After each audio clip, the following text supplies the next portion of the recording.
Mengajar tata bahasa, terutamanya bab kata adjektif, kadang-kadang boleh jadi agak kering kan? Jadi, macam mana kalau ada cara untuk kita tukar sesi tu menjadi satu pengembaraan yang menyeronokkan? Hari ini, kita akan bongkar rahsia di sebalik satu alat inovatif yang menjanjikan genau itu.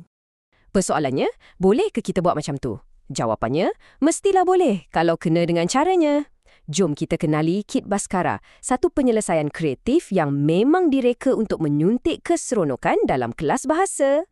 Okey, lupakan sekejap helaian kerja yang membosankan tu. Kit Baskara ni bukan sekadar alat, tapi ia macam satu ekosistem pembelajaran yang lengkap. Ia direka khas untuk melibatkan para pelajar secara fizikal dan emosi, supaya setiap kata adjektif yang dipelajari tu betul-betul melekat dalam ingatan. Okey, jom kita selami strukturnya. Slide ini tunjukkan macam mana perjalanan kita. Ada 5 peringkat utama dari awal sampai habis bila guna Kit Baskara. Jom kita mulakan. Jom kita masuk ke peringkat pertama yang bermula sebaik sahaja pelajar melangkah masuk ke dalam bilik darjah. Dan ini, percayalah, bukan sekadar ucapan selamat pagi yang biasa-biasa. Cuba bayangkan ya, bila pelajar masuk kelas, mereka tak terus pergi ke meja. Sebaliknya, mereka akan terus tertarik pada kit bas sekolah ni. Mereka boleh pilih antara gembira, sedih atau marah. Satu tindakan mudah je, tapi ia terus bagi cikgu gambaran tentang mood kelas hari tu, sambil memperkenalkan konsep adjektif secara tak sedar. Dan inilah intipati dia. Ia bukan sekadar aktiviti untuk pecah suasana. Seperti yang dinyatakan, ia berfungsi macam tinjauan masuk, satu alat diagnostik pantas yang membolehkan cikgu sesuaikan cara mengajar mereka untuk hari itu. Bijak kan?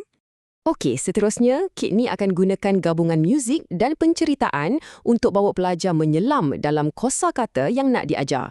Fasa inilah di mana pembelajaran berlaku melalui pendengaran dan penghayatan.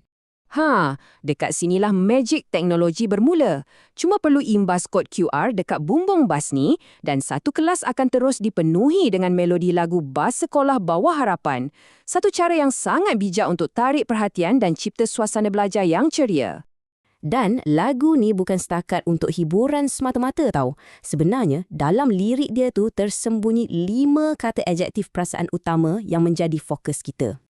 Inilah dia, gembira, takut, tenang, ceria dan lega. Bila kita perkenalkan guna lagu, perkataan-perkataan ni jadi lebih mudah nak lekat dalam kepala sebab ia dah terikat dengan melodi dan juga emosi. Daripada melodi, kita beralih pula ke penceritaan. Sekarang giliran cikgu pula jadi pencerita. Guna kad dari kit ni, cikgu akan bacakan sebuah cerita dengan penuh perasaan dan tekankan setiap kata adjektif tu dengan intonasi yang jelas. Ini akan bantu pelajar kaitkan perkataan dengan emosi yang sebenar. Okey, sekarang bahagian yang sangat penting. Kita akan beralih daripada fasa mendengar secara pasif kepada fasa mencipta secara aktif. Pelajar akan mula gunakan apa yang mereka dah belajar. Jom kita tengok macam mana ia berfungsi. Kat sinilah pelajar betul-betul dapat main dengan bahasa. Sebelah kiri ada aktiviti puzzle.